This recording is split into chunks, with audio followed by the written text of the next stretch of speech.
उम्मीदें तैरती रहती हैं, कश्तियां डूब जाती हैं। उम्मीदें तैरती रहती हैं, कश्तियां डूब जाती हैं। कुछ घर सलामत रहते हैं, आंधियां जब भी आती हैं। कुछ घर सलामत रहते हैं, आंधियां जब भी आती हैं। बचा ले जो हर तूफान से, उसे आस कहते हैं। बड़ा मजबूत होता है वो धागा जिसे विश्वास कहते हैं। नमस्कार, सत श्री अकाल, आदाब, खम्मा खनी, वणक्कम एंड हेलो। मेरा नाम है शिविका। दोस्तों, विश्वास बोलो तो 1 सेकंड लगता है, सोचो तो 1 मिनट लगती है, लेकिन समझो तो 1 दिन लग ही जाता है, परंतु साबित करने में पूरी जिंदगी लग जाती है। और अगर विश्वास खुद पर हो तो भाई इंसान क्या कुछ नहीं कर सकता। और ऐसे ही एक किसान है जिसका नाम है लेंचो। उसे भगवान पर बड़ा विश्वास है। तो क्या है इस लेंचो की कहानी? लेंचो एक किसान है जिसका घर पहाड़ी की चोटी पर होता है और उसके घर के सामने उसका खेत होता है जिसमें वो खेती करता है। किस चीज की खेती करता है? तो उसने वहां पे मक्का बो रखी है, यानी कौन बो रखी है। अब वो इस बार अपनी फैमिली को कहता है कि देखना, अब की बार ऐसी बारिश होगी कि मेरी फसल इतनी बढ़िया होगी कि पैसे ही पैसे आएंगे। पैसा ही पैसा होगा। खुश होता है कि अब की बार ना मस्त बारिश होने वाली है।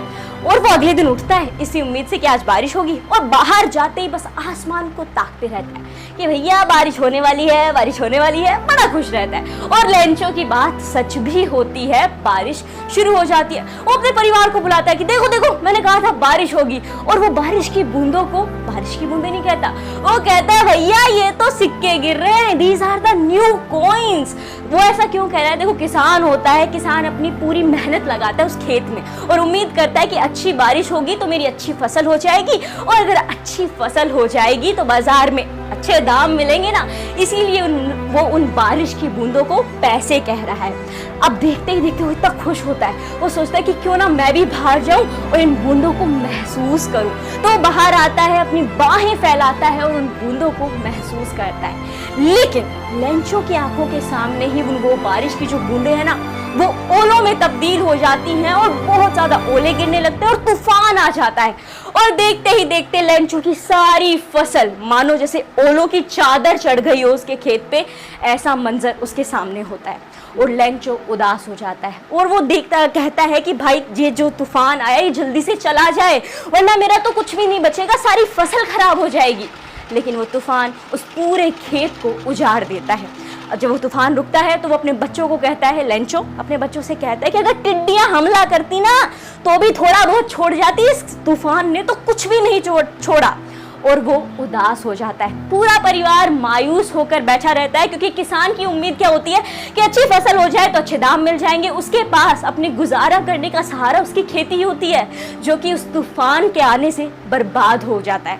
अब वो बैठा रहता है मायूस होकर कि क्या करूं, कोई उम्मीद नहीं होती, वो किसी से मदद भी नहीं ले सकता, उसे कोई नजर ही नहीं आता कि भाई कोई मेरी मदद करेगा।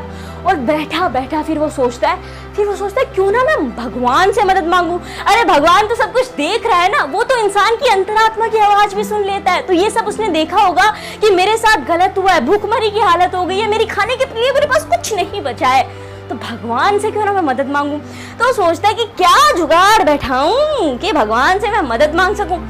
तो वो भले ही एक किसान है, लेकिन उसे पढ़ना लिखना आता है, मतलब वो पढ़ भी सकता है और लिख भी सकता है, लिटरेट किसान है।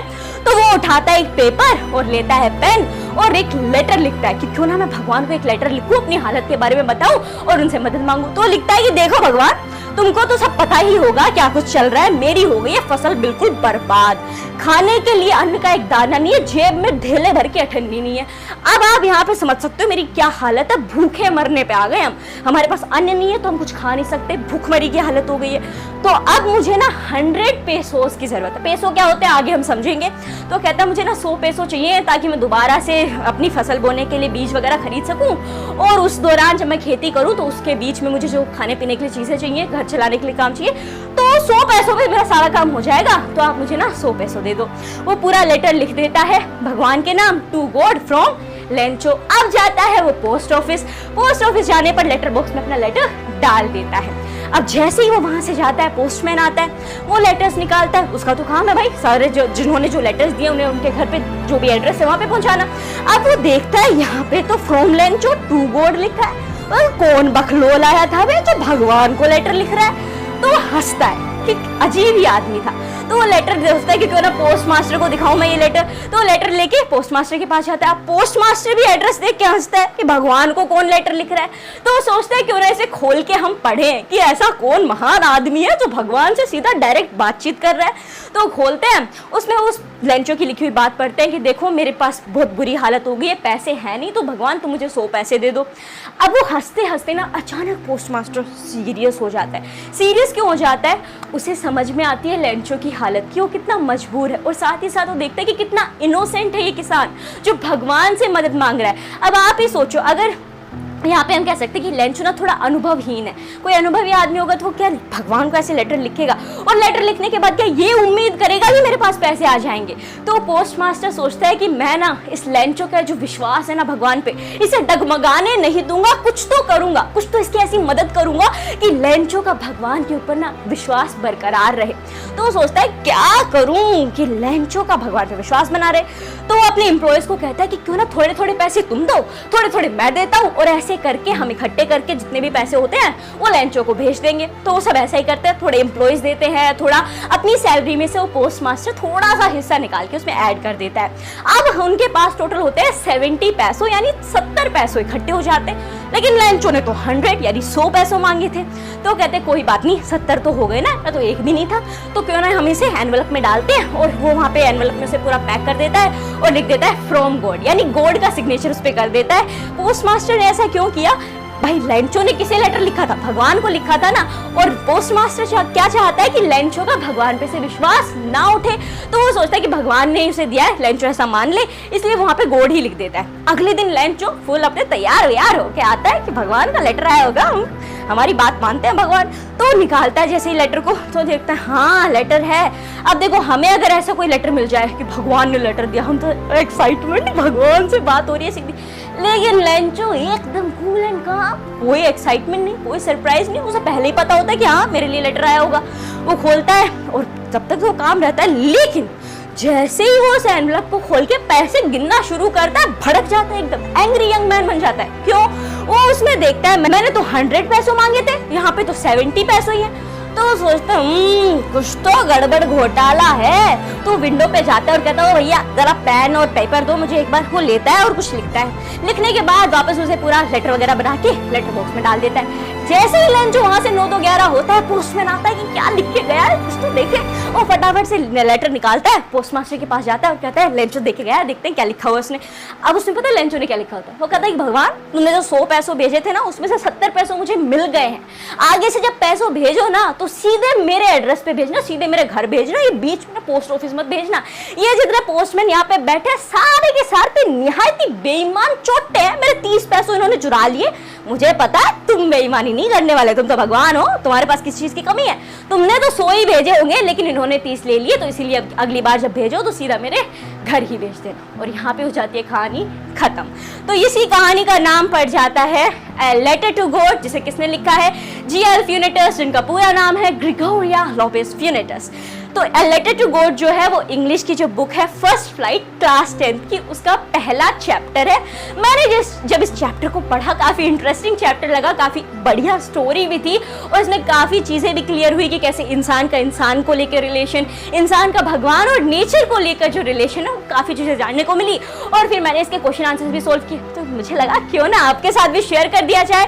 तो आज हमने ये स्टोरी पूरी देख ली है। अब क्या देखेंगे? इसके थोड़े वर्ड मीनिंग्स जो इसमें इंपॉर्टेंट चीजें दी गई हैं, और एक बार इस स्टोरी के जो कैरेक्टर्स हैं उनका स्केच भी देखेंगे कि कौन सा कैरेक्टर कैसा है। और फिर जितने भी क्वेश्चन आंसर्स दिए गए हैं उन्हें हम लिखेंगे क्वेश्चंस के आंसर्स को। तो आइए शुरू करते हैं। सबसे पहले इंपॉर्टेंट वर्ड मीनिंग्स। सबसे पहले आ जाता है क्रेस्ट। क्रेस्ट का मतलब क्या है? यहाँ पे टॉप ऑफ हिल यानी कि चोटी। क्रेस्ट यहाँ पे किस लिए दिया गया था? जो लेंचो का घर था वो कहाँ पे था? एक पहाड़ी की चोटी के ऊपर था। तो क्रेस्ट को अगर आप इंग्लिश के वर्ड मीनिंग में लिखोगे तो लिख दोगे टॉप ऑफ अ हिल, और अगर हम इसे हिंदी में कहें यानी कि चोटी, पहाड़ी की चोटी को क्रेस्ट कहते हैं। अगली है जो ड्रेप्ड। ड्रेप्ड का मतलब क्या है? कवर्ड विद क्लॉथ यानी ढका हुआ। जब उसने कहा था जैसे जब बारिश शुरू हो गई थी तो ऐसा लग रहा था जैसे पूरा खेत जो है वो ढक गया है बारिश की बूंदों से, और जब ओले गिरे तो त्राहिमाम हो गया था सब कुछ, सारे ओले फसल बर्बाद कर दी। तो कैसा लग रहा था? जैसे वो ओलों से पूरी फसल ढक गई है। सो ड्रेप्ड ड्रेप्ड मतलब कवर्ड, ढका हुआ। अगला आ जाता है लोकस्ट। लोकस्ट क्या है? हिंदी में बोले टिड्डी। आपने न्यूज में भी काफी बार सुना होगा कि पाकिस्तान की टिड्डियों ने किया राजस्थान की फसल पर हमला।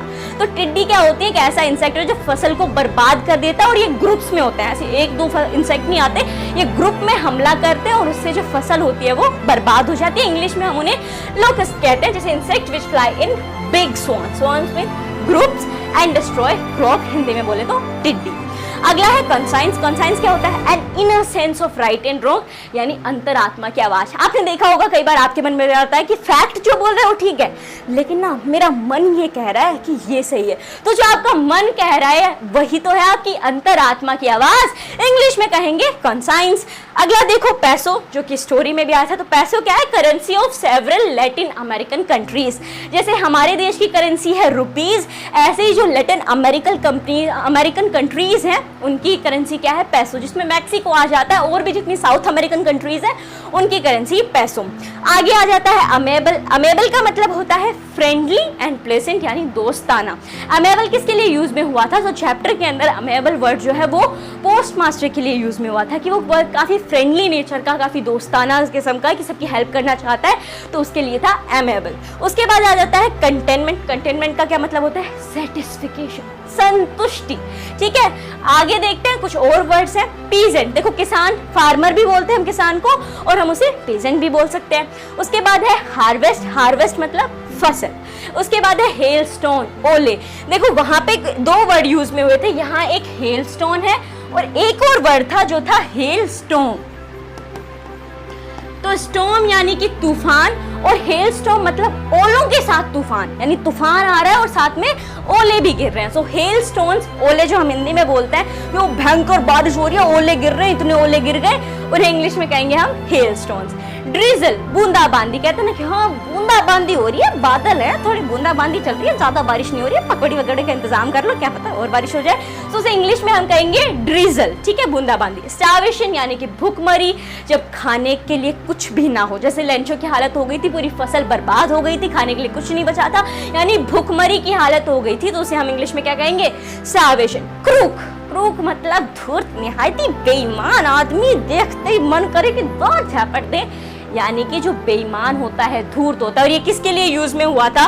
लेंचो ने ये वर्ड किसके लिए कहा था? पोस्टमैन के लिए कहा था, कि जितने भी पोस्ट ऑफिस में बैठे ना, सारे ब्रंच ऑफ क्रूक हैं, यानी धूर्त है सबके सब, इन्होंने मेरे 30 पैसों ले लिए। तो ये थे कुछ इंपॉर्टेंट मीनिंग्स जो कि इस चैप्टर में दी गई थी। अब हम हर एक कैरेक्टर को देख लेते हैं कि कौन सा कैरेक्टर किस तरीके का है। इससे क्या होगा कि कब काम आएगा? देखो, जब आपके लिए लॉन्ग आंसर्स के लिखने को कहा जाता है तो आपको ये मदद करेगा, आपको पता रहेगा कि लेंचो का कैरेक्टर कैसा था। तो आपको अगर ये 2-3 चीजें पता रहेंगी तो आप अपना आंसर जो है वो इजीली खुद से बना सकते हो, रटने की जरूरत नहीं पड़ेगी। हम तो कहते हैं रटो मत समझो। तो इसके लिए हमें समझना होगा कि लेंचो का कैरेक्टर किस तरीके का था और पोस्ट मास्टर का कैरेक्टर किस तरीके का था, तो उससे आप आंसर इजीली लिख पाओगे। सो लेंचो अ ट्रू बिलीवर, एक सच्चा बिलीवर था। किसमें विश्वास करता था?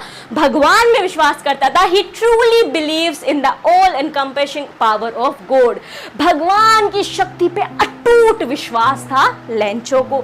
उसके बाद क्या है? नेव। नेव का मतलब क्या होता है? जिसके पास अनुभव ना हो, इनएक्सपीरियंस्ड पर्सन, अनुभवहीन। अनुभवहीन हम लेंचो को क्यों कह रहे हैं? क्योंकि अनुभव होता ना तो वो भगवान से पैसों की उम्मीद, कि सीधा भगवान उसे रुपए दे देगा, हम रुपए बोल रहे हैं, उनके पास पैसों, तो सीधे उसे पैसों दे देगा, ऐसा पॉसिबल नहीं है। अगर कोई बंदा एक्सपीरियंस्ड होता, भगवान पे यकीन एक अच्छी बात होती है, सबको यकीन करना चाहिए कहीं ना कहीं, लेकिन ये रखना कि हम कुछ ना करें लेकिन सीधा भगवान पैसा दे देगा, तो ये एक अनुभवहीन आदमी ये बात कर सकता है, इसीलिए उसे हम नेव कह रहे हैं। So Lencho is a farmer with a firm belief in God. He is so unquestioning and innocent that he believes that God has actually sent him money. और यकीन करो, और सवाल भी नहीं पूछता। चलो एक बार लेटर तो लिख दिया, अपनी मन की संतुष्टि के लिए लेटर लिख दो, क्या जाता है लिखने में, लेकिन पैसे आ गए तो भी वो सवाल नहीं कर रहा है कि पैसे आए तो आए कैसे, भगवान कहाँ से मुझे पैसे भेजेगा, उसे कोई चिंता ही नहीं है, आ गए ना पैसे, ठीक है भगवान नहीं भेजे होंगे। अगला है कि वो थोड़ा मटेरियलिस्टिक है। मटेरियलिस्टिक मतलब he thinks rain looks like new coins. Materialistic उसे क्यों कह रहा है कि जब रेन की जो बूंदे, यानी बारिश की जब बूंदे गिर रही थी, उन्हें बूंदे नहीं कह रहा था, वो कहता है ये तो सिक्के गिर रहे हैं। और ऐसे ही वो जो अपनी फसल है उसको भी प्रॉफिट और लॉस में देखता है कि अब की बार तो पैसा मिलेगा, या अगर अच्छी नहीं हुई तो घाटा है, तो वो क्या थोड़ा मेटेरियलिस्टिक इंसान है। उसके बाद है अनग्रेटफुल। आपको लेंचो को अनग्रेटफुल क्यों कह रहे हैं? भोला भाला मासूम अनुभवीन किसान है। अनग्रेटफुल इसीलिए कह रहे हैं कि भले ही उसे पूरे 100 पैसों नहीं मिले, और ये भी जाने दो कि उसने कोई सवाल नहीं पूछा कि भगवान ने मुझे पैसे कैसे दिए, 70 पैसों तो मिल गए ना, तो इसका तो शुक्रगुजार होना चाहिए कि 70 पैसों तो मिले, वरना धेला भी नहीं था हमारे पास। तो 100 में से 30 ही तो कम है, 70 तो मिल गए, तो उससे तो अभी काम शुरू करें, बाकी धीरे धीरे अपनी मेहनत से आ जाएंगे। तो इसे यहाँ पे हम अनग्रेटफुल कह सकते हैं। और वैसे भी कहा भी जाता है the person who is not grateful is the great fool. आगे बढ़ते हैं, अगला कैरेक्टर किसका है? पोस्ट मास्टर का। पोस्ट मास्टर किस किस्म के बंदे हैं? तो यहाँ पे देखो हेल्पफुल है, हेल्पफुल नेचर है। The post master is a kind and helpful man. He decides to help Lencho in his time of need. जब लेंचो को जरूरत थी तब पोस्ट मास्टर ने उसकी मदद करने की सोची, वरना वो चाहता तो उस चिट्ठी को आई गई कर भी सकता था। ठीक है, भगवान कौन सा पैसे देने वाले थे? तो पोस्ट मास्टर एक जरिया था, आप कह सकते हो, भगवान का लेंचो तक पैसे पहुंचाने का। लेकिन जो पोस्ट मास्टर का नेचर है वो कैसा है? काफ़ी हेल्पफुल इंसान है। अगला क्या है? जेनरस भी है वो। The post master nature instinct was to help Lencho in however way he can. He not only asked others for help but also give away a part of his salary to Lencho too. देखो आपने देखा होगा कुछ लोग कहते हैं मदद करनी चाहिए, मदद करनी चाहिए, ईमानदारी से रहो, बेईमानी नहीं करनी चाहिए, लेकिन वो दूसरों को प्रवचन बांटते रहते हैं लेकिन खुद बेईमान होते हैं। मदद करनी चाहिए, मदद करनी चाहिए कहते रहते हैं लेकिन खुद करते नहीं है। तो ऐसा हमारा पोस्ट मास्टर यहाँ पे नहीं है। क्यों? अगर वो ऐसा होता तो एम्प्लॉय से पैसे इकट्ठे करके दे देता, लेकिन खुद के पैसे नहीं देता। लेकिन यहाँ पे पोस्ट मास्टर ने क्या किया है?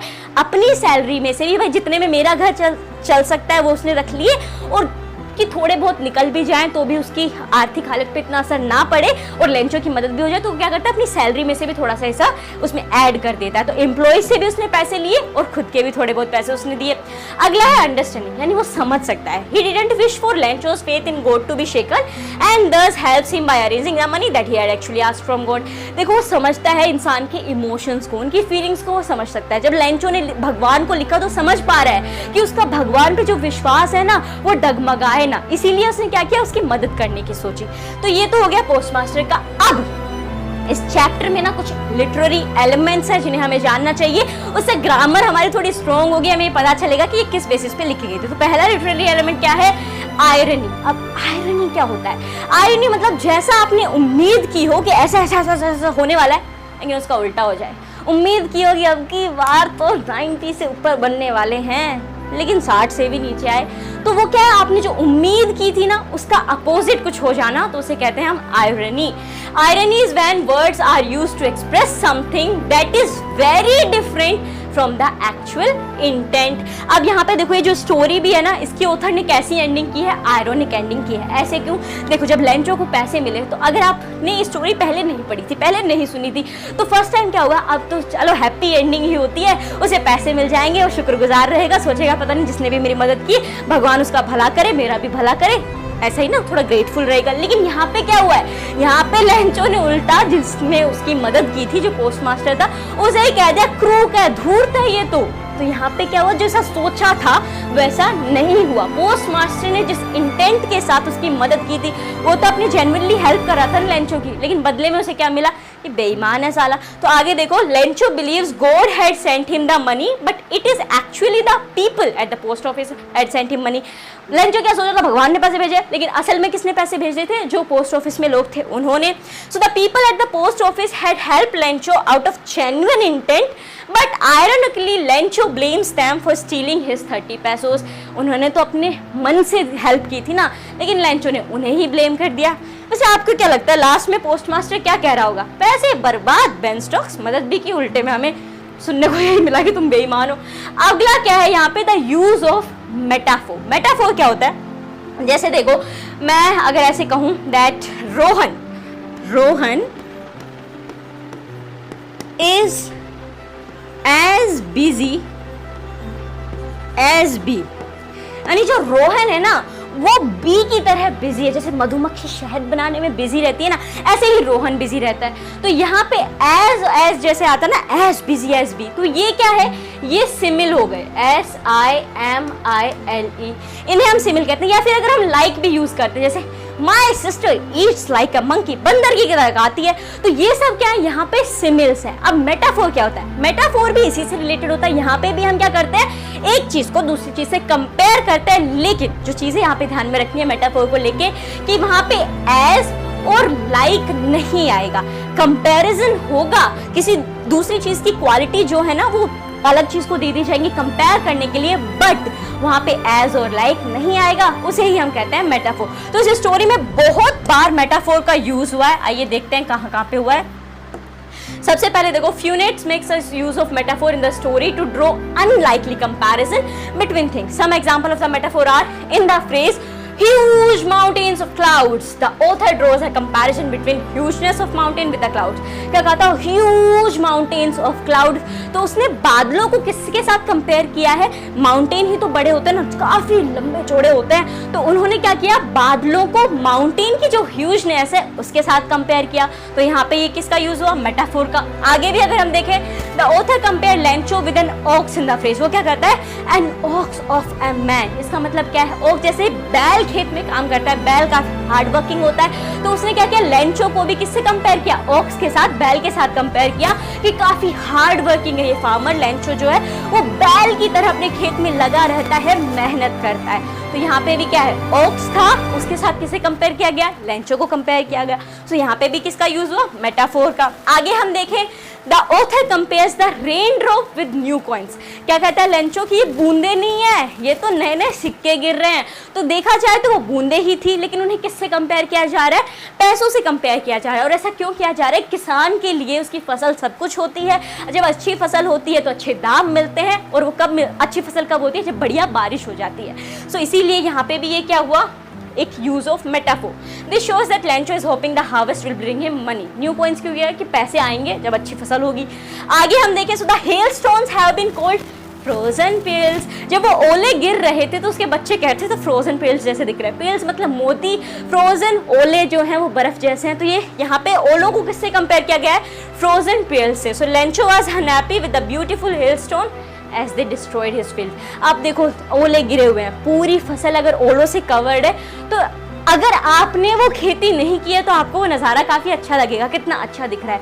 लेकिन जिस बंदे ने वो खेती की है, लेंचो, वो तो दुखी हो गया था ना, सारी फसल बर्बाद हो गई थी। आगे हम देखें, through the phrase a plague of locust. अब यहाँ पे देखो, प्लेग किसे कहते हैं, एक ऐसी आपदा, एक बीमारी होती है जो कि भयंकर तरीके से फैल जाती है, इसे आपदा भी घोषित किया गया था। सो लोकस्ट, टिड्डी, यानी कि जैसे टिड्डी आती हैं और सब कुछ बर्बाद कर देती हैं, ऐसे ही जो तूफान आया था उसने सब कुछ बर्बाद कर दिया, तो उसे कंपेयर किया गया a plague of locust. Locust have been compared with a disaster that spreads rapidly and destroys everything just like the hailstorm. आगे बढ़ते हैं कॉम्प्रिहेंसिव चेक के ऊपर, यानी जो क्वेश्चंस आपके टेक्स्ट बुक के बीच में दिए गए हैं उनके आंसर्स लिखेंगे। तो ये पेज नंबर 5 पे जो क्वेश्चन है उनके आंसर है। सबसे पहले what did Lencho hope for. Lencho किसकी उम्मीद कर रहा था, लेंचो उम्मीद कर रहा था बढ़िया बारिश हो जाए, अच्छी बारिश होगी, अच्छी फसल होगी। तो यहाँ पे आप लिख सकते हो Lencho hope for a good rain as it was much needed for a good harvest. या फिर आप ये भी लिख सकते हो, आपको ये थोड़ा छोटा सा हो गया, थोड़ा आगे एडजेक्टिव वगैरह लगाओ, थोड़ा बढ़िया बनाओ आंसर को। तो आप ये भी लिख सकते हो Lencho had hope for a downpour और at least a shower for his ripe cornfields as it was needed for a good harvest. तो इन दोनों में से आपको जो बढ़िया लगे वो आप लिख सकते हो। बेहतर ये रहेगा, देखो आपको स्टोरी समझ आ जानी चाहिए। अगर आपको स्टोरी समझ में आ गई है तो आपको आंसर रटने की जरूरत नहीं पड़ेगी। यहाँ पे आप देखो what did Lencho hope for, आपको याद आ गया लेंचो ने ना बारिश की उम्मीद की थी, तो आप अपने मन से भी लिख सकते हो, ठीक है। तो ये आंसर्स नोटबुक में लिख लोगे, अच्छे से मैम मार्क्स दे देगी। वरना बेटर यही है कि आप स्टोरी को समझो, रटो मत, और अपने आंसर्स खुद बनाओ। आगे चलते हैं नेक्स्ट क्वेश्चन के ऊपर। Why did लेंचो से the raindrops were like new coins. Lencho ऐसा क्यों कह रहा था कि जो बारिश की बूंदे हैं ना ये नए सिक्के हैं। क्यों, हमने अभी थोड़ी देर पहले भी इसके बारे में डिस्कस किया कि किसान के लिए उसकी फसल ही सब कुछ होती है, और जब अच्छी बारिश होगी तो अच्छी फसल होगी, और उस अच्छी फसल को जब वो बाहर बेचेगा तो काफ़ी बढ़िया दाम मिलेगा, पैसे पैसे मिलेंगे। तो इसीलिए वो क्या कह रहा है, उन बारिश की बूंदों को पैसों से कंपेयर कर रहा है। तो यहाँ पे आप लिख सकते हो Lencho compare the rain drops to new coins, the big drops as 10 cent pieces and the little ones as 5s. As his crops were ready for harvest, he hoped that the rain would bring him prosperity, so he felt the raindrop were like new coins. की बारिश होगी तो मेरे घर में सुख समृद्धि पैसा सब कुछ आ जाएगा, लक्ष्मी गणेश जी सब कुछ, अगर अच्छी बारिश हो गई तो। आगे चलते हैं नेक्स्ट के ऊपर। नेक्स्ट क्या है यहाँ पे, that how did the rain change what happened to Lencho's field. बारिश तो आई थी लेकिन बारिश कैसे बदल गई और किस में बदल गई, और फिर लेंचो के खेत का क्या हुआ। तो किस में बदल गई थी, बारिश होते होते ओले गिरने लग गए थे, तूफान आ गया था और लेंचो का खेत जो था वो पूरी तरीके से बर्बाद हो गया था, सारी फसल बर्बाद हो गई थी। तो इसे हम लिखेंगे कैसे, the rain changed into hailstones as a strong wind began to blow and huge hailstones began to fall along with the rain. All the crops in the Lencho's field got destroyed because of the weather condition. Weather condition के कारण, जैसा मौसम बन गया था उसके कारण क्या हुआ, लेंचो की सारी फसल बर्बाद हो गई। चलते हैं नेक्स्ट क्वेश्चन के ऊपर, that is question number 4 page number 5 का। What were Lencho's feeling when the hail stopped? Lencho की फीलिंग क्या थी जब ओले गिरना बंद हो गए थे, तूफान जो आया था वो चला गया था। तो देखो इसमें एक चीज आती है कि अपने खेत को देखकर किसान का पूरा परिवार रोया है, अपने खेत को देखकर किसान का पूरा परिवार रोया है, क्योंकि आज उन्होंने अपने साल भर की थाली का अन्न खोया है। तो ऐसा ही कुछ हाल लेंचो का था, पूरे साल भर की जो उसने जो उम्मीद की थी कि अच्छी फसल हो जाएगी तो पूरे साल का काम चल जाएगा, लेकिन फसल बर्बाद हो गई। तो इसे लिखेंगे कैसे, after the hailstone stop Lencho's soul was filled with grief and dismay. वो बहुत ज़्यादा दुखी हो गया था क्योंकि फसल बर्बाद हो गई थी। He realized that everything was ruined by hailstorm and nothing was left to feed his family for the entire year. He could visualize the bleak future of his family. वो अपने परिवार का जो फ्यूचर था ना उसे देख पा रहा था कि कैसे अंधकार के अंदर है, खाने के लिए रोटी नहीं है। क्यों नहीं है, फसल बर्बाद, पैसे आने वाले नहीं है, अन्न आएगा नहीं घर के अंदर, यानी और ग्रेन्स जो है ये तो क्या होगा, भूखमरी हो जाएगी। तो वो अपने परिवार के फ्यूचर को इमेजिन कर पा रहा था, अंदर से टूट गई थी, उसकी आत्मा बुरी तरीके से रो रही थी। तो you can write it in your notebook as the answer. अब चलते हैं अगले क्वेश्चन के ऊपर। अब पेज नंबर 6 पे जो ओरल कम्प्रहेंसिव चेक दिए गए हैं उनके आंसर देखेंगे। सबसे पहला क्वेश्चन है, हु और what did Lencho have faith in, what did he do. किसके ऊपर लेंचो को विश्वास था और उसने क्या किया। तो लेंचो को किस पे विश्वास था, भगवान के ऊपर लेंचो को विश्वास था, और उसने क्या किया, सोचा भगवान को मैं लेटर लिखूं ताकि वो मेरी मदद कर सके। सो इसका आंसर हो जाएगा, Lencho had firm faith in God. He believed that God sees everything, even what is deep in one's conscience, and help everyone in one's problem. He wrote a letter to God demanding him 100 pesos to sow his field again. उसने कहा था कि भगवान तो अंतरात्मा की आवाज भी सुन लेते हैं, तो ये सब तो उन्होंने देखा होगा, तो वो मेरी मदद जरूर करेंगे। और उसने क्या किया कि मुझे 100 पैसों दे दो ताकि मैं दोबारा बीज खरीद के लाऊं और वापस अपनी खेती शुरू कर सकूं। चलते हैं नेक्स्ट क्वेश्चन के ऊपर, that is question number 2 page number 6 का। Who read the letter? Letter किसने पढ़ा। So the postmaster read Lencho's letter addressed to God, जो कि गॉड के लिए लिखा गया था, लेकिन उसे किसने रीड किया, पोस्टमास्टर ने रीड किया। थर्ड है, what did the postmaster do then. Letter पढ़ने के बाद पोस्टमास्टर ने क्या किया, तो पहले तो वो हंसा, ठीक है, लेंचो की बेवकूफ़ी के ऊपर, बेवकूफ़ नहीं कह सकते, मासूमियत के ऊपर। तो उस पहले वो हंसा, लेकिन फिर वो सीरियस हो गया, उसे समझ में आई उसकी हालत, और फिर उसने उसकी हेल्प की, पैसे इकट्ठे किए और लेंचो को भेजे। तो यहाँ पे आप देख सकते हो, initially the postmaster broke out into laughter but was soon moved by the seriousness of Lencho's faith in God. He did not want to shake the writer's faith in the Almighty, so he came. अब देखोगे Almighty क्या है, तो भगवान को ना आप Almighty भी कह सकते हो, ठीक है, तो दोनों वर्ड यूज कर सकते हो। ये थोड़ा ज्यादा बेहतर लिखता है लिखते वक्त, तो इसे लिखोगे तो नंबर बढ़ सकते हैं। आगे देखो, so he came up with an idea to collect money from his employees and friends and gave a part of his salary and sent it to Lencho. वो नहीं चाहता था कि लेंचो का जो विश्वास है भगवान के ऊपर वो डगमगाए, और इसलिए उसने क्या किया, पैसे इकट्ठे करके लेंचो को भेज दिया। अब चलते हैं नेक्स्ट क्वेश्चन के ऊपर। अब पेज 7 पे आ गए। पेज 7 का जो पहला क्वेश्चन है, that was Lencho surprised to find a letter from him with money तो देखो क्या कह रहे कि लेंचो सरप्राइज हुआ था क्या कि भगवान ने पैसे भेजे हैं। बिल्कुल सरप्राइज नहीं हुआ था लेंचो, वो तो एकदम चिल डूड की तरह था। उसे पूरा भगवान था कि भगवान भी हमारी सुनते हैं, भगवान की मजाल जब मैं लेटर लिखूं और पैसे ना भेजे। तो यहाँ पे क्या हो जाएगा answer? No, Lencho was not at all surprised to receive a letter from God with money in it. He was very confident and had a firm faith in God that his request would definitely be taken care of by the Almighty. उसे पूरा विश्वास था कि भगवान जो है वो मेरी मदद ज़रूर करेंगे, जो मेरा विश्वास है वो नहीं टूटेगा, वो मुझे पैसे ज़रूर भेजेंगे। अब चलते हैं अगले क्वेश्चन के ऊपर, that is question number 2। What made him angry?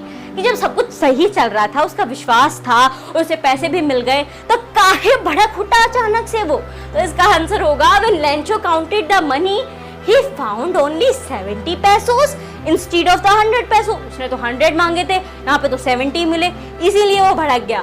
Demanded by him from God, he was confident that God could neither make a mistake in sending him less money. भगवान गलती थोड़ी ना कर सकते पैसे भेजने में, वो कम तो भेजेंगे नहीं।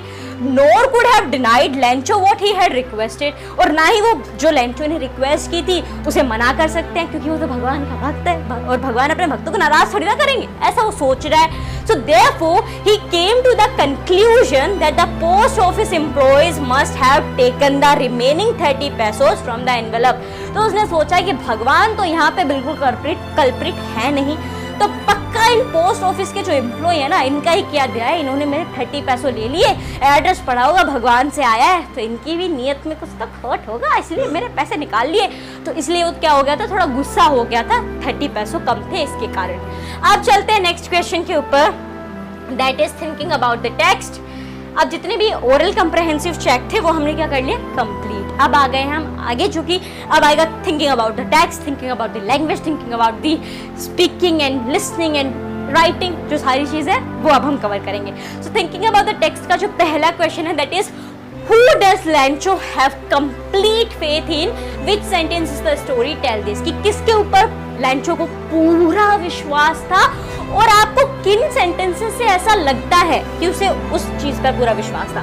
तो लेंचो को किस पे विश्वास था? भगवान पे विश्वास था। अब चैप्टर में ऐसे कौन कौन से सेंटेंस हैं जिससे ये साबित होता है कि लेंचो को भगवान पर विश्वास था? तो इसका आंसर देखो क्या हो जाएगा, Lencho had complete faith in God as he was instructed that God could see everything and helped whoever was in deep trouble. Given below are a few sentences which exhibit his faith in God. Lencho को पूरा विश्वास था। उसे देखो, हमारा विश्वास का मतलब जब उसने बचपन से सुना हो कि भगवान क्या है, भगवान सारी चीज़ें देख सकते हैं, भगवान मदद करते हैं, तो इसीलिए उसे पूरा विश्वास था कि भगवान मेरी भी मदद करेंगे। अब सेंटेंस क्या क्या है, तो पहला देखो, जब उसने कहा था but in the hearts of all who lived in that solitary house in the middle of the valley there was a single hope of help from God. जो उस घर में रहते थे वहाँ पे एक उम्मीद की किरण थी, क्या थी, कि भगवान हमारी मदद करेंगे। तो इस सेंटेंस से क्लियर होता है कि उसको भगवान पे विश्वास था। दूसरा सेंटेंस क्या है, all through the night Lencho thought only of his one hope, the help of God whose eyes as he had been instructed see everything even what is deep in one's conscience. वो पूरी रात बस यही सोच रहा था कि भगवान तो सब कुछ देख सकता है, तो ना मेरी एक ही उम्मीद है कि भगवान मेरी हेल्प करेंगे। तो इस सेंटेंस से भी क्या क्लियर होता है कि उसको भगवान में यकीन था। आगे देखो तीसरा sentence, God he wrote if you don't help me my family and I will go hungry this year. कि भगवान अगर आपने मेरी मदद नहीं की ना, तो इस साल मेरा परिवार और मैं भूखे रह जाएंगे। तो इससे भी क्या यकीन होता है, इससे क्या पता चलता है कि भगवान पर लेंचो को यकीन था। चौथा सेंटेंस देखो, he wrote to God on the envelope put the letter inside and still troubled went to town. तो उसने क्या किया था, उसने क्या लिखा था, to God, from Lencho to God. तो एड्रेस में उसने टू गॉड लिखा था, तो इससे भी क्लियर होता है कि उसे यकीन है। आगे देखो, God could not have made a mistake nor could he have denied Lencho what he had requested. कि भगवान ना गलती कर सकते हैं और ना जो मैंने उन्हें रिक्वेस्ट की थी कि मुझे पैसे दे दो, ना उसे वो मना कर सकते हैं। तो इससे भी क्या साबित होता है कि उसे भगवान पर यकीन है। अगला सेंटेंस है, it said God of the money that I asked for only 70 pesos reached me, send me the rest since I need it very much। कि देखो जो आपने 70 भेजे थे वो तो मुझे मिल गए हैं, बचे कुछ भी भेज दो क्योंकि मुझे बहुत ज़्यादा ज़रूरत है। तो इससे भी क्या क्लियर होता है कि उसे भगवान पर यकीन था। तो ये हो जाएगा पहले का आंसर जो फर्स्ट क्वेश्चन है थिंकिंग अबाउट द टेक्स्ट का उसका। अब चलते हैं नेक्स्ट क्वेश्चन के ऊपर, that is question number 2। Why does the postmaster send money to Lencho? Why does he sign the letter God? कि postmaster ने लेंचो को पैसे क्यों भेजे और उसने साइन भी गॉड का किया कि भगवान ने भेजे हैं। क्यों भेजे? क्योंकि वो समझ रहा था लेंचो की हालत को कि एक किसान की सारी खेती बर्बाद हो गई है तो अब उसे पैसों की ज़्यादा ज़रूरत है और भगवान पे से उसका विश्वास ना डगमगाए, इसलिए पोस्टमास्टर ने ऐसा किया। तो the postmaster was deeply moved by Lencho's faith in God, hence he decided to send some money to Lencho in order to avoid shaking the letter's faith in God. So he collected some money from his colleagues and friends and signed the letter as God. The postmaster felt it was an ideal ploy to convey a message to Lencho that God has sent him the money and that God himself signed it, ताकि Lencho इस चीज़ से convince हो जाए कि भगवान ने भेजा है। अगर पोस्ट मास्टर अपना साइन कर देता कि from the post master XYZ, तो लेंचो का जो विश्वास था भगवान पे वो कहीं ना कहीं डगमगा सकता कि भगवान ने नहीं भेजे, उस पोस्ट मास्टर ने दिया है मुझे पैसे। तो ऐसा ना हो उसके लिए उसने क्या किया था, भगवान के नाम का साइन कर दिया था फ्रॉम गॉड। अब चलते हैं आगे, that is question number 3, that did Lencho try to find out who had sent the money, why और व्हाई नॉट, कि क्या लेंचो ने जानने की कोशिश की कि उसे पैसे किसने भेजे थे, क्यों, अगर उसने ऐसा नहीं किया तो क्यों नहीं किया, और किया तो क्यों किया ऐसा। चलो देखते हैं। No, Lencho did not try to find out who had sent him the money because he was confident that God had sent it to him. उसे पूरा विश्वास था, इतना उसे कॉन्फिडेंस था कि भगवान ने भेजे मुझे पैसे, भगवान के अलावा कौन आएगा मेरी मदद करने के लिए, तो उसे ये यकीन था, इसलिए उसने कोई जानने की कोशिश भी नहीं की। Not for a moment did he suspect that someone else other than God could have sent the money to him. उसने एक बार ये शंका भी अपने मन में नहीं आने दी कि कोई और भी पैसे भेज सकता है भगवान के अलावा। His faith in the Almighty was so rock solid that he knew that nothing escaped God's eyes. Lencho felt that God was aware of the unfortunate incident faced by him and requested him to save him from the difficult situation. उसे पता था कि भगवान को सब मालूम ही है तो वही मेरी मदद कर सकते हैं और कोई तो है नहीं। आगे चलते हैं अगले क्वेश्चन के ऊपर, that is question number 4। Who does Lencho think has taken the rest of the money? What is the irony in the situation? देखो उसने क्या यहाँ पे क्या कहा कि लेंचो ने क्या सोचा कि जो पैसे नहीं आए, जो 30 पैसे थे वो किसने ले लिए होंगे, और इसमें आयरनी क्या है। आयरनी जैसे हमने पहले भी देखा था और यहाँ पे भी आपको क्वेश्चन में भी दिया गया है, that remember that the irony of a situation is an unexpected aspect of it and ironic situation is strange और amusing because it is the opposite of what is expected. जो हमने उम्मीद की हो उसका उल्टा हो जाए, दैट इज आयरनी। तो इसका आंसर क्या होगा, upon counting the money when Lencho found only 70 pesos in the envelope instead of the 100 pesos that he had requested from God, he was confident that the Almighty could not have made such a big mistake. From this situation, he suspected that the post office employees could have stolen the remaining 30 pesos from the envelope. He called them crooks. The element of irony in this situation is that Lencho ends up suspecting those very people who helped him in his crisis in order to avoid shaking his faith in God. यहाँ पे irony की situation क्या है कि Lencho ने उन्हें ही बेईमान और धूर्त बोल दिया जिन्होंने उसकी मदद की थी, और मदद क्यों की थी, ताकि इसका विश्वास जो है वो भगवान पे से डगमगाए ना। तो ये हो जाएगा क्वेश्चन नंबर 4 का आंसर। अब चलते हैं अगले क्वेश्चन के ऊपर, that is question number 5। Are there people like Lencho in the real world? कि क्या लेंचो जैसे लोग असलियत में भी होते हैं? What kind of person would you say he is? You may select appropriate word from the box to answer the question. ये कुछ आपको वर्ड्स भी दिए गए, इनमें से आप सेलेक्ट कर सकते हो कि वो क्या है। तो देखो एक एक चीज देखते हैं। ग्रीडी, तो क्या लेंचो ग्रीडी है? नहीं, लालची नहीं है, मासूम है, बोलना है, इनोसेंट है, बट लालची नहीं है। अब आप कहोगे ऐसा क्यों कह रहे हो कि लालची नहीं है, क्योंकि अगर वो लालची होता ना तो वो सिर्फ 100 पैसों नहीं मांगता, उसने पूरा कैलकुलेशन बैठा के कि इतने पैसे मुझे दोबारा बीज खरीदने में लगेंगे, इतना इतना हो जाएगा, मेरा घर का हिसाब चल जाएगा, बच्चों को खाने पीने के लिए मिल जाएगा, वो सब देख के उसने खाली 100 पैसों ही मांगे। लालची होता ना तो बहुत कुछ मांग लेता, तो यहाँ पे वो लालची तो बिल्कुल नहीं है। नेव, अनुभवहीन है, हाँ है, क्योंकि अगर वो एक्सपीरियंस्ड बंदा होता तो ऐसा कौन इमेजिन करता है कि भगवान पैसे दे देगा। तो हम कह सकते हैं कि वो नेव है। स्टूपिड नहीं है, हम उसकी मासूमियत को बेवकूफ़ी नहीं कह सकते हैं, मासूम है, थोड़ा इनोसेंट सा है, बट स्टूपिड नहीं है। उसके बाद अनग्रेटफुल, हाँ अनग्रेटफुल तो है। लास्ट में भले ही चलो उसने मान लिया कि 30 पैसों पोस्ट ऑफिस ने वालों ने ले लिए, बट फिर भी जो 70 मिले थे उसके लिए तो थोड़ा ग्रेटफुल होना था भगवान को। बट ठीक है, सेल्फिश नहीं, सेल्फिश भी नहीं है वो, कॉमिकल भी नहीं है वो, बहुत सीरियस अपनी सिचुएशन को लेके। ये कहानी पढ़ने से भले हमें लग रहा होगा, हमें हंसी आ रही होगी कि क्या गजब बंदा है यार, मतलब भगवान को लेटर लिख के पैसे मांग रहा है, ऊपर से उल्टा उन पोस्ट ऑफिस वालों को ही कह दे रहा है कि ये साले क्रूक है, brunch of crook. So comical वो नहीं है, वो सीरियस है। उसके बाद अनक्वेश्चनिंग, हाँ अनक्वेश्चनिंग, कोई सवाल जवाब कुछ पूछा नहीं, पैसे कहाँ से आए, क्या हुआ, कुछ नहीं, आ गए, भगवान ने भेजे। सो इसका आंसर हो जाएगा कि वो किस तरीके का है। यहाँ पे अगर हम लिखें, क्या लेंचो जैसे बंदे अभी भी हैं वर्ल्ड के अंदर? So it's not easy to find people like Lencho in the real world. असल दुनिया में लेंचो जैसे इनोसेंट, भोले भाले, वो जो भगवान पे इतना यकीन करे कि पैसे भी आ जाए तो भी ये माने भगवान नहीं भेजे, ऐसे लोग मिलना मुश्किल है। As he has a naive and unquestioning nature, ये लिख सकते हो, this is the important point.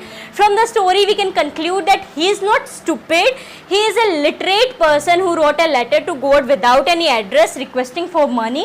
Lencho had deep faith in God and was confident that he would definitely receive some financial help from the Almighty. So this is the answer for the question number 5. Let's move to the next question, that is question number 6. There are two kinds of conflict in the story, between humans and nature and between humans themselves. How are these conflicts illustrated? देखो यहाँ पे क्या गया, story के अंदर दो conflict है, एक तो इंसान और नेचर, ह्यूमन और नेचर, जैसे लेंचो और जो ओले गिरे उसमें, और एक इंसान और इंसान, यानी लेंचो और जो पोस्ट मास्टर और जो पोस्ट ऑफिस के जितने भी एम्प्लॉयज थे उनमें। तो ये क्या गया कि how are this conflicts illustrated? तो देखो इसका answer, the conflict between human and nature are shown in the story when Lencho's crop are destroyed by the hailstorm. Nature और ह्यूमन के बीच जो कॉन्फ्लिक्ट है वो हमें किससे पता चलती है? जब जो लेंचो की फसल थी वो बर्बाद हो गई थी ओलों के कारण। He had expected some good rain for a good harvest. However, when his crops were damaged by the hailstorm, he lost all hope and became sad at the sight of his destroyed field. कि उसने तो उम्मीद की थी कि बारिश अच्छी होगी, लेकिन क्या हुआ, उसका उलट ही हो गया, ओले आ गए, फसल खराब हो गई और उससे वो बहुत उदास हो गया था, अपनी उदास होकर खेत में बैठ गया था। तो यहाँ पे किसका कनेक्शन मिल रहा है, किसके बीच लड़ाई हो रही है? यहाँ पे इंसान और नेचर के बीच की। उम्मीद हमने बारिश की थी लेकिन ओले आ गए। उसके बाद है इंसान और इंसान की, तो ये कैसे? However, the story also depicts conflict of humans between themselves. The postmaster collected some money from his colleagues and friends and gave a part of his salary to help Lencho so that the leader's faith in God is not shaken. It was a beautiful act of selflessness and kindness on their part. ये कितना अच्छा, देखो आज के time पे कोई ऐसा मिल जाए जो आपको बिना अपने मतलब के, बिना खुद का कुछ स्वार्थ देखे आपकी हेल्प कर दे, ऐसा बहुत मुश्किल होता है। तो ये एक्ट जो था पोस्ट मास्टर का काफ़ी सराहनीय है, काफ़ी अच्छा इंसान है वो, कि वो अपनी साइड से जितना कर सकते थे उन्होंने लेंचो के लिए किया। एम्प्लॉय से पैसे इकट्ठे किए, खुद की सैलरी का कुछ दिया ताकि उसका भगवान पे से विश्वास ना उठे, तो वो अपनी साइड से जितना कर सकता था उसने ऐसा किया। Despite their noble act, when Lencho received the money, he blindly believed that God had sent him the money, and he blamed the post office employees for stealing some money from the envelope. This implies that man lacks faith in his fellow human beings, which give rise to conflicts among themselves. इससे क्या होता है कि ये दर्शाता है ये चीज़ कि इंसान ही इंसान पर यकीन नहीं करता है, ठीक है। इसी के कारण इंसानों के बीच लड़ाई भी होती है, हमें एक दूसरे पर यकीन नहीं होता है। दैट्स वाई जितने भी कॉन्फ्लिक्ट्स होते हैं वो राइज होते हैं। Let's go to the next question, that is thinking about the language. अब हम आ गए थिंकिंग अबाउट लैंग्वेज, जिसका पहला है there are different names in different part of the world for storms. अलग अलग तूफानों के लिए अलग अलग नाम है, डिपेंडिंग ऑन देयर नेचर, उनके नेचर के हिसाब से, तूफान के स्वभाव के हिसाब से नाम है। जैसे हम इंसानों का भी नाम है, तो गुस्सैल होता है तो कहते हैं हाँ अकड़ू गुस्सैल, उसका हम नाम, तो जो थोड़ा अकड़ में रहता है उसका नाम रख देते हैं अकड़ू, ठीक है। ऐसे ही कोई भोला भाला होता है तो गांव में बोल देते हैं भोलू, ठीक है। तो जिसका जिस जैसा नेचर होता है उसे ऐसे उसके पेट नेम्स मिल जाते हैं। कोई लंबा होता है तो उसके कहते हैं लंबू, कोई छोटा होता है तो उसके कहते हैं छुटकू।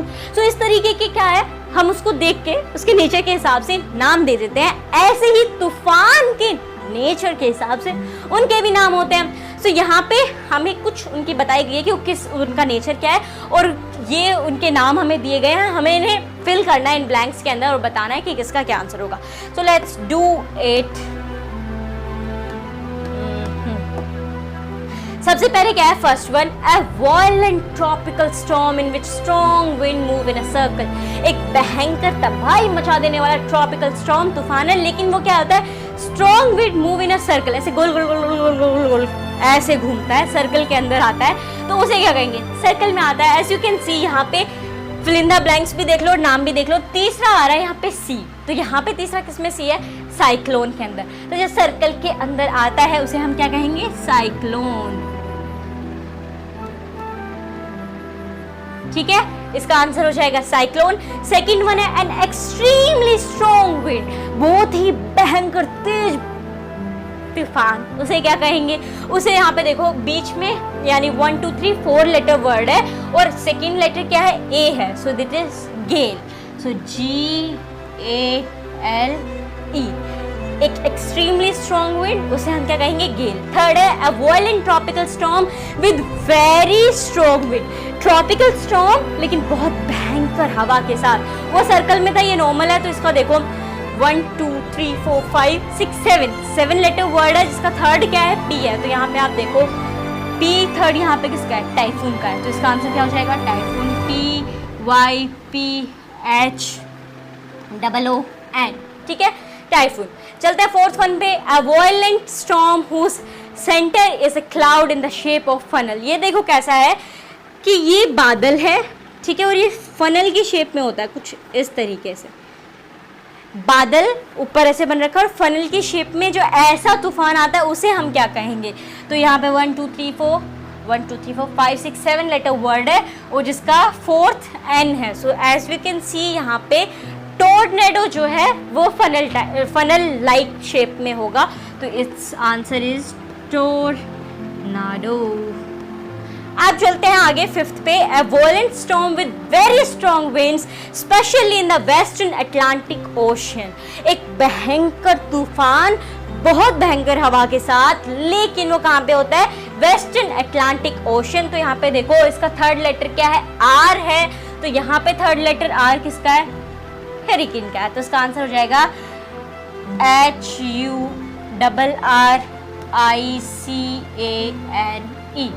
ठीक है, अब चलते हैं सिक्स्थ वन के ऊपर, है very strong wind that moves very fast in A spinning movement and causes a lot of damage. लट्टू घुमा के देखा है कभी, तो जो लट्टू जिस मूवमेंट में घूमता है उसे क्या कहते हैं, स्पिनिंग मूवमेंट। तो उसी में जो हो वो ये वाला तूफान होगा, तो इसका नाम क्या हो जाएगा, विल्ड विंड। सिंगल यही बचा है, तो we can write here WHIRL,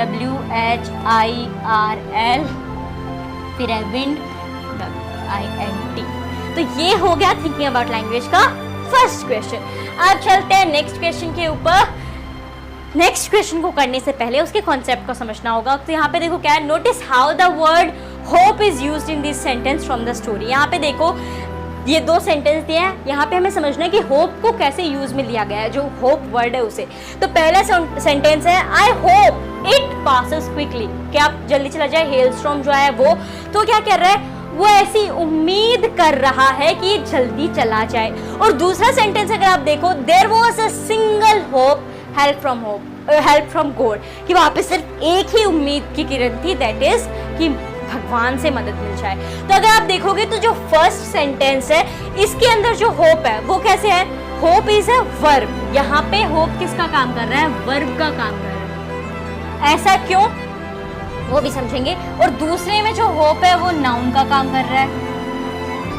तो ऐसा क्यों होता है, क्योंकि यहाँ पे चांस है। सेकंड सेंटेंस में there was a single hope help from God, ऐसा चांस है, तुक्का लग सकता है कि भगवान से मदद मिल जाए। चांस जहाँ पे भी होगा वहाँ पे होप एज अ नाउन काम करेगा। लेकिन जहाँ पे भी विश होगी, एज यू कैन सी पहले में क्या है, hope is a verb which means you wish for something. किसी चीज़ को लेकर आपकी जो विश है, आपकी जो अगर इच्छा है, तो वहाँ पे होप एज अ वर्ब काम करेगा। तो ये एक छोटा सा कॉन्सेप्ट था। अब चलते हैं आगे, इसके बेसिस पे जो सवाल है, match the sentence in column A with the meaning of hope in the column B. ये कॉलम ए है, ये कॉलम बी है, हमें इन्हें मैच करना है। So let's do. सबसे पहले, will you get the subject you want to study in college? I hope so. कि क्या तुम्हें लगता है कि जिस कॉलेज में अब तुम जा रहे हो वहाँ पे जो सब्जेक्ट तुम्हें चाहिए वो तुम्हें मिलेंगे? तो कहते हैं हाँ उम्मीद तो है कि मिल जाए। तो यहाँ पे दोनों है कि मिल भी सकता है और नहीं भी मिल सकता, कॉलेज में वो सब्जेक्ट हो भी या ना भी हो। तो इसमें आंसर देखेंगे क्या हो जाएगा, हमने क्या कहा, हो भी सकता है और ना भी, तो ये हो जाएगा thinking that this would happen, it may और मे नॉट हैपन, मतलब ऐसा होगा, हो सकता है या नहीं भी हो सकता है, दोनों सिचुएशन है। तो यहाँ पे फर्स्ट का आंसर हो जाएगा बी, ठीक है, first one is D. Second है I hope you don't mind my saying this but I don't like the way you are arguing. मुझे उम्मीद है कि तुम्हें कोई घंटा फर्क नहीं पड़ने वाला है जो मैं तुम्हें कहूंगी, लेकिन सच्ची बता रही हूँ तुम्हारे जो आर्ग्यू जैसे तुम कर रहे हो ना, मुझे बिल्कुल अच्छा नहीं लग रहा है। तो यहाँ पे होप क्या कह रहे हो, उसे वो कह रही है कि मुझे लगता है कि तुम्हें इसका बुरा नहीं लगेगा। तो ये क्या हो जाएगा, showing concern that what you से शुड नॉट ऑफेंड और disturb the other person, a way of being polite. मतलब तो एक तो मैं आपको सीधा कह दूंगी जो तुम बोल रहे हो ना, जिस तरीके से बात करो मुझे ना बिल्कुल अच्छा नहीं लग रहा है। और एक आप ऐसे कहो कि हो सकता है कि जो मैं बोलने वाली हूँ वो तुम्हें अच्छा ना लगे, लेकिन भाई साहब जिस तरीके से, जिस लहजे से आप बात कर रहे हैं ना, वो हमें बिल्कुल अच्छा नहीं लग रहा है। तो ये दोनों तरीके हो गए। तो सेकंड का आंसर क्या हो जाएगा, ई, ठीक है। Let's move to the next one, that is third, this discovery will give new hope to HIV और एड्स सफरर्स। जो HIV और एड्स के सफरर है, ये जो नई डिस्कवरी हुई है ना, ये उनके लिए एक नई उम्मीद की किरण है। तो इसका क्या होगा, a feeling that something good will probably happen, एक ऐसी फीलिंग कि कुछ तो अच्छा होगा। जो HIV और एड्स के सफरर है, ये जो नई डिस्कवरी हुई है, इससे उनका भला होगा। तो इसका क्या आंसर होगा, थर्ड वाले का A. So third one is A. आगे देखो fourth, we were hoping against hope that the judges would not notice our mistake। हम जो उम्मीद है उसके उलट ही उम्मीद कर रहे थे। क्या उम्मीद कर रहे थे कि जो जज है उन्हें हमारी गलती के बारे में नहीं पता लगेगा। तो ये कुछ इसी तरीके से हो गया कि जो आंसर शीट है उसमें आंसर नहीं लिखा और टीचर को उसके बारे में पता ही नहीं चलेगा, सोचा कि हाँ आंसर लिखा है, आंखें खराब थोड़ी ना टीचर की। तो इसी तरीके से क्या एक ऐसी उम्मीद की जा रही है जो कि पॉसिबल नहीं है, असली फैक्ट के उल्टा है। तो इसका आंसर क्या होगा, that wishing for something to happen although this is very unlikely, कि जो होना नामुमकिन है, मुश्किल है, ऐसा नहीं हो सकता, लेकिन फिर भी उसकी उम्मीद करना, उम्मीद करने में क्या जाता है, कर लो। सो इसका फोर्थ वन का आंसर क्या हो जाएगा, एफ, फोर्थ एफ। फिफ्थ देखो क्या है, I called early in the hope of speaking to her before she went to school. मुझे लगा कि वो अभी स्कूल नहीं गई होगी, तो मैंने पहले ही फोन कर लिया इस उम्मीद से कि वो अभी स्कूल नहीं गई है। तो यहाँ पे दोनों है कि वो अभी स्कूल नहीं गई है, तो इस उम्मीद से मैं क्या कर रहा हूँ, उसे कॉल कर ले रहा हूँ। तो कि ऐसा हुआ हो कि भगवान वो अभी स्कूल ना गई हो, उसकी मम्मी फोन ना उठा ले, सो मैं पहले कॉल करके एक बार चेक लेता हूँ कि वो अभी स्कूल ना गई हो। तो इसका आंसर जाएगा D, wanting something to happen and thinking it quite possible, कि हम ऐसा चाह रहे हैं कि वो अभी स्कूल ना गई हो, इसीलिए मैं पहले फोन कर ले रहा हूँ, और ऐसी संभावना भी है कि ऐसा हो कि वो अभी स्कूल ना गई हो। सो इसका हो जाएगा फिफ्थ वन का डी।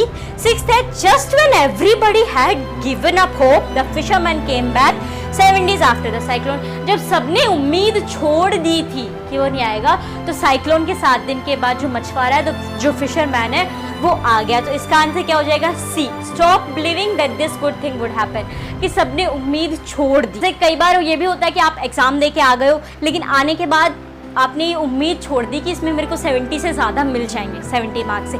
लेकिन ऐसा हो सकता है कि आपको मिल जाए अगर आपको कॉन्फिडेंस से क्लिक है, लेकिन आपने तो उम्मीद छोड़ दी। तो कुछ इस तरीके से ही है दैट उन्होंने ये उम्मीद छोड़ दी थी कि भाई साइक्लोन आया था, मछुआरा अब तक मिला नहीं है, जो फिशरमैन था वो तो अब भी नहीं मिलने वाला। उन्होंने उम्मीद छोड़ दी थी कि वो वापस आएगा, लेकिन वो वापस आया। तो इसका हो जाएगा stop believing that this good thing would happen, कि अच्छा चीज़ भी हो सकता है, उस पर विश्वास करना छोड़ दिया। So these are the answers. यहाँ पे देखो नीचे आंसर्स दिए गए हैं। पहले का हो जाएगा B, this is B. Second one का हो जाएगा ई, एंड थर्ड का होगा ए, फोर्थ का हो जाएगा एफ, फिफ्थ का होगा डी, एंड सिक्स्थ का हो जाएगा सी। सो यू कैन मैच, या फिर आप उसके सामने भी लिख सकते हो। अब चलते हैं नेक्स्ट क्वेश्चन के ऊपर।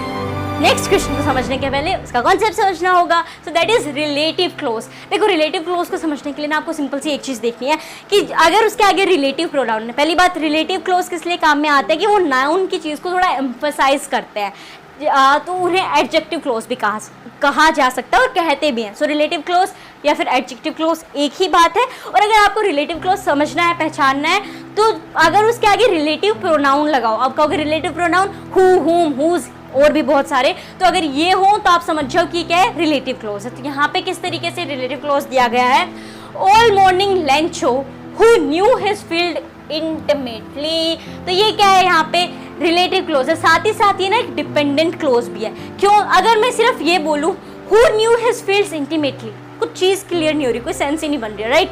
तो ये क्या है, डिपेंडेंट क्लोज है। तो जो डिपेंडेंट क्लोज होते हैं वो भी रिलेटिव क्लोज होते हैं। सो यहाँ पे क्या हो जाएगा, all the morning Lencho who knew his fields intimately looked at the sky. Second देखो, the woman who was preparing supper replied yes God willing. यहाँ पे क्या कहा, उसने, जिस वुमन ने यहाँ पे क्या किया, रिप्लाई दिया। तो देखो द इटैलिसाइज्ड जो बुक के अंदर आपको इटली जैसी लैंग्वेज में लिख के दिया गया है, वो पार्ट जो है सेंटेंस का हमें क्या दे रहा है, लेंचो और उस वुमेन के बारे में और ज्यादा इंफॉर्मेशन दे रहा है। जैसे लेंचो के बारे में क्या दे रहा है, वो अपनी फील्ड को बढ़िया तरीके से जानता था। ऐसे ही वुमेन के बारे में क्या दे रहा है कि वो क्या कर रही थी, खाना प्रिपेयर कर रही थी। तो एज यू कैन सी यहाँ पे क्या हो रहा है, ये जो सेंटेंसेस हैं ये लेंचो और उस वुमेन के बारे में थोड़ी और इंफॉर्मेशन दे रहे हैं, और इन्हें ही हम क्या कहते हैं, रिलेटिव क्लोज कहते हैं। Notice that they begin with the relative pronoun. ये भी देखो कि ये रिलेटिव प्रोनाउन के साथ शुरू होता है। यहाँ पे भी देखो, the women who was preparing supper, तो ये हु क्या है, एक रिलेटिव प्रोनाउन है। ऐसे यहाँ पे भी हु क्या है, एक रिलेटिव प्रोनाउन है। Other common relative pronoun are, और भी जो रिलेटिव प्रोनाउन क्या हो जाता है, whom, whose and which. The relative clause in A and B above are called non-defining because we already know the identity of the person described. ये जो यहाँ पे जो relative clause दिए गए हैं ये non-defining है। non-defining हमें क्यों कह रहे हैं, क्योंकि हमें पहले से ही पता है कि किसकी बात हो रही है। यहाँ पे हमें पता है all the morning लेंचो, मतलब आगे तुम कुछ भी बोलने वाले हो, लेंचो की बात हो रही है। सेकंड में देखो the woman, मतलब हमें पता है कि यहाँ पे औरत की बात हो रही है, आगे चाहे तुम कुछ भी बोलो। तो यहाँ पे ये क्या हो गया, ये नॉन डिफाइनिंग है। So Lencho is a particular person and there is a particular woman he speak to.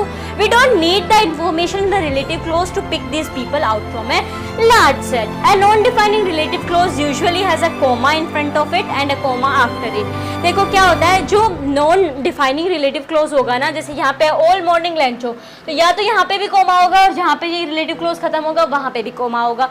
तो आप इसे कह सकते हो कि ये non-defining relative clause है। या फिर कुछ राइटर्स क्या करते हैं, जैसा कि यहाँ पे किया गया है कि कोमा तो लगाते हैं या कोमा के अलावा वो क्या कर देते हैं, ऐसा ब्रैकेट डैश लगा देते हैं। तो अगर डैश हो तो भी समझ जाओ कि ये क्या है, एक रिलेटिव क्लोज है।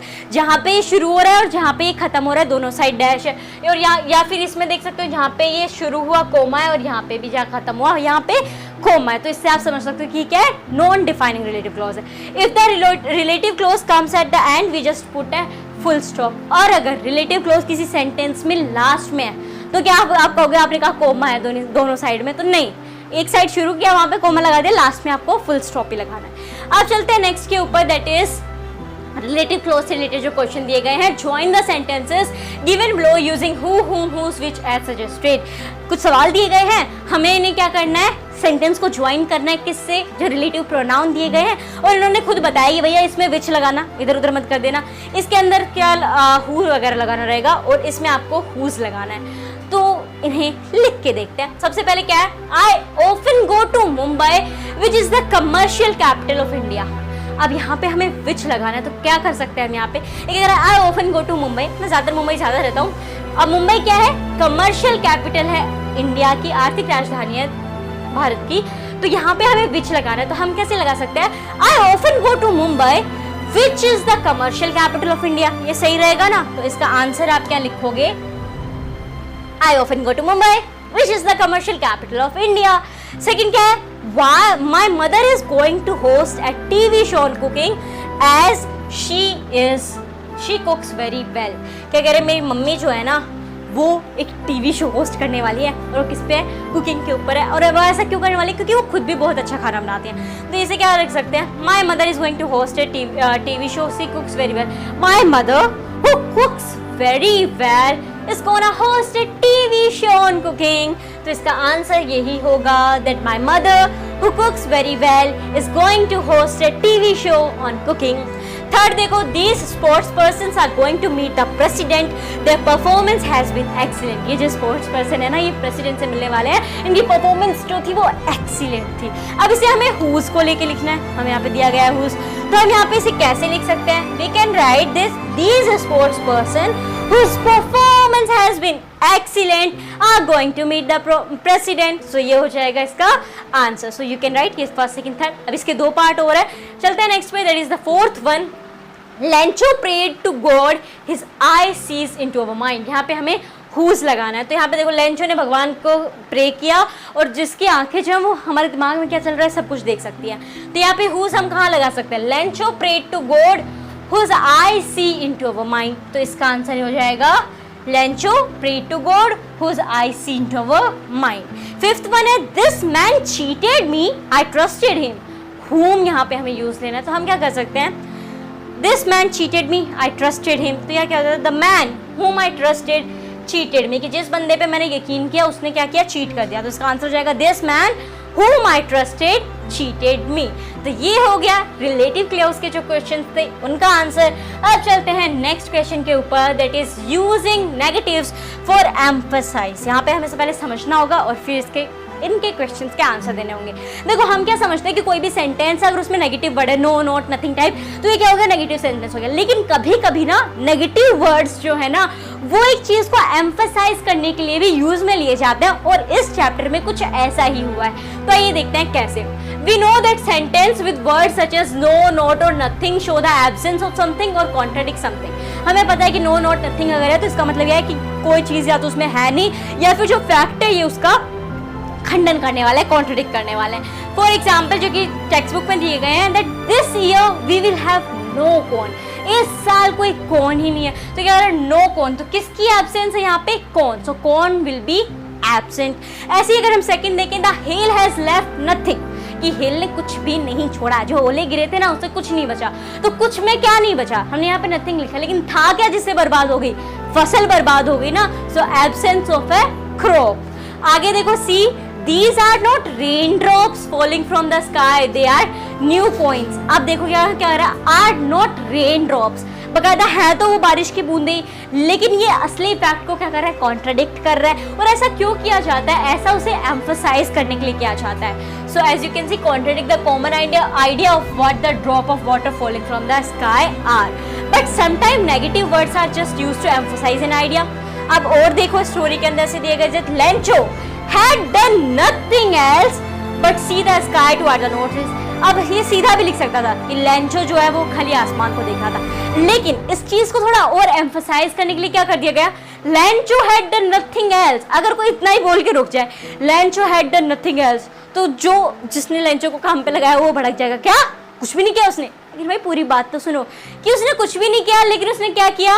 वो बस आराम से आसमान को देखे जा रहा था। तो उसने बस इतना ही किया है कि वो आसमान को देख रहा था, और कुछ उसने नहीं किया है। सर आगे देखो, E the man went out for no other reason than to have the pleasure of feeling the rain on his body, कि वो बाहर और किसी कारण से नहीं गया, बस मस्त बारिश की बूंदों को महसूस करने के लिए बाहर गया था। तो यहाँ पे क्या है कि बस यही कारण था उसका बाहर जाने का। तो यहाँ पे भी इसे एम्फसाइज करने के लिए यूज किया गया, the man went out for no other reason. F देखो, Lencho showed not the slightest surprise on seeing the money. पैसे देखने पर, अब इसे ये भी लिख सकते हैं कि लेंचो बिल्कुल भी सरप्राइज नहीं हुआ, यहाँ पे ये लिखा गया है। तो यहाँ पे ऐसा क्यों कहा गया है कि वो बिल्कुल भी सरप्राइज नहीं था? सीधा भी लिख सकते थे ना, he was not surprised। तो यहाँ पे क्या है? इसे एम्फसाइज करने के लिए। अब आप वापस एग्जांपल सी को देखो, ये क्या कह रहा है? Notice that the contradiction in fact serves to emphasise the value of usefulness of the rain of harbour.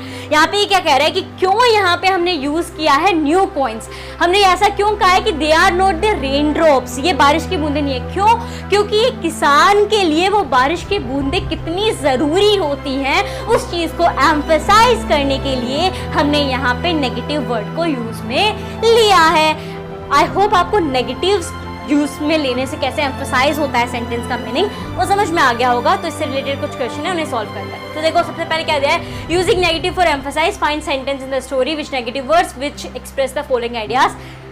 Empathetic रुक जा। तो देखो यहाँ पे क्या दिया है, using negative for emphasis find sentences the story with negative words which express the following ideas emphatically. तो यहाँ पे देखो पहला क्या, the trees lost all their leaves. अगर अब हमें इसे नेगेटिव तरीके से लिखना है और वो एम्फसाइज भी करें तो कैसे लिखा जाएगा, not a leaf remained on the tree, पेड़ के ऊपर एक भी पत्ती नहीं बची। सेकंड देखो, the letter was addressed to God himself, कि वो जो लेटर था वो किसे, भगवान, खुद भगवान को लिखा। तो यहाँ पे देखो it was nothing less than a letter to God, और कुछ नहीं था, बस भगवान को एक लेटर था।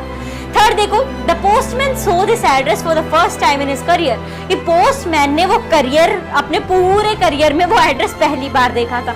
तो इसे हम अगर नेगेटिव्स में लिखें तो कैसे लिख सकते हैं, never in his career as a postman had he seen that address, कि एज अ बतौर पोस्टमैन उसके पूरे करियर में उसने आज तक ऐसा एनवेलप, ऐसे एड्रेस का एनवेलप नहीं देखा था। So this is the answer. अब चलते हैं हम नेक्स्ट वन पे, मेटाफोर्स। मेटाफोर्स क्या होता है ये हमने शुरुआत में भी समझ लिया था, एक बार यहाँ पे भी थोड़ा सा देख लेते हैं। The word metaphor comes from a Greek word meaning transfer. Metaphor किससे आया है, ग्रीक वर्ड से आया है जिसका मतलब होता है ट्रांसफर। अब यहाँ पे ट्रांसफर क्यों है, कि भाई जो चीज़ों को हम कंपेयर करते हैं और एक चीज़ की क्वालिटी दूसरी चीज़ में हम क्या कर देते हैं, ट्रांसफर कर देते हैं। So metaphor compare two things और ideas, a quality of feature of one thing is transfer to another thing. Some common metaphors are, कि एक चीज़ की जो क्वालिटी या फीचर है वो दूसरे में क्या हो जाती है, ट्रांसफर कर दी जाती है। कुछ एग्जांपल देखो, the leg of the table. अब ऐसा क्यों कहा, लेग तो हमारे इंसानों के होते हैं, एनिमल्स के होते हैं, लेग किसकी, लेग हमारी बॉडी की सपोर्ट में होता है, हम इन पैरों पे तो खड़े हो पाते हैं, पापा मम्मी भी कहते हैं पैरों पे खड़े हो जाओ जल्दी। तो क्या है, लेग हमारी बॉडी की सपोर्ट में होते हैं। तो यहाँ पे ऐसे ही क्या दिया गया, the leg of the table. तो यहाँ पे क्या है, हमारे पैरों से टेबल के पैरों को कंपेयर किया जा रहा है। So the leg supports our body, so the object that supports a table is described as a leg. ऐसे ही सेकंड देखो, the heart of the city.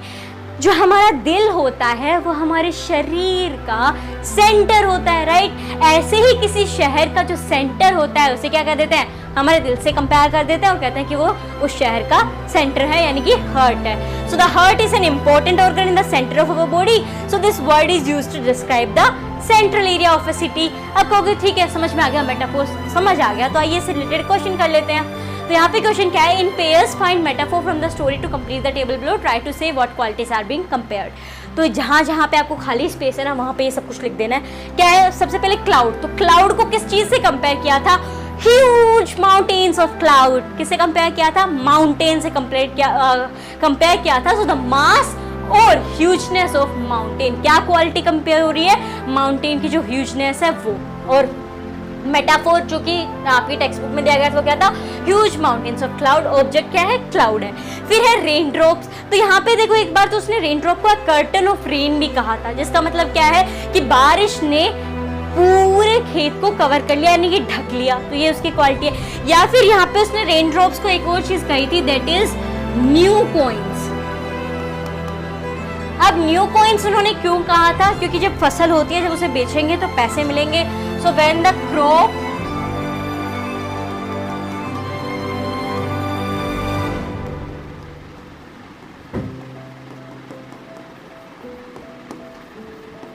जब वो फसल बिकेगी तो पैसे मिलेंगे, इसीलिए यहाँ पे उसे न्यू कॉइन से कंपेयर किया गया। फिर हेलस्टोन्स, हेलस्टोन्स को क्या कहा गया था, द फ्रोजन पेयर्स। क्यों, the resemblance in colour and hardness of pair. जैसे एक मोती कठोर होता है, जैसे वो चमकता रहता है, ऐसे ही यहाँ पे ओले थे, इसीलिए यहाँ पे कंपेयर किया गया। लोकेस्ट, लोकेस्ट को क्या कहा था, प्लेग ऑफ लोकेस्ट। तो किससे कंपेयर किया गया, प्लेग से। प्लेग क्या होती है, कैसी बीमारी, कैसी आपदा जो जब आ जाती है तो त्राहिमाम मचा देती है। So the consequences of plague, उससे किसे कंपेयर किया, लोकस्ट को। ऐसे ही यहाँ पे आपको जो सेकंड में दिया गया है ये दे दिया गया है, अब आपको मेटाफोर बताना है। सो ये क्या हो जाएगा, जस्ट जो सेकंड यहाँ पे हमने लिखा था उसका हो जाएगा प्लेग ऑफ लोकस्ट। लास्ट है मैन। तो लेंचो को किससे कंपेयर किया था, an ox of a man. Ox से यानी बैल से कंपेयर किया। तो ऐसा क्यों था, तो उसकी क्वालिटी क्या है, ऑक्स की स्ट्रॉन्ग है, हार्ड वर्किंग है, इसीलिए उसे ऑक्स के साथ कंपेयर किया गया था मैन को। तो आज के इस वीडियो में हमने ए लेटर टू गॉड जो चैप्टर था उसके सारे क्वेश्चन आंसर्स और उसकी एक्सप्लेनेशन और वर्ड मीनिंग्स हमने देखी।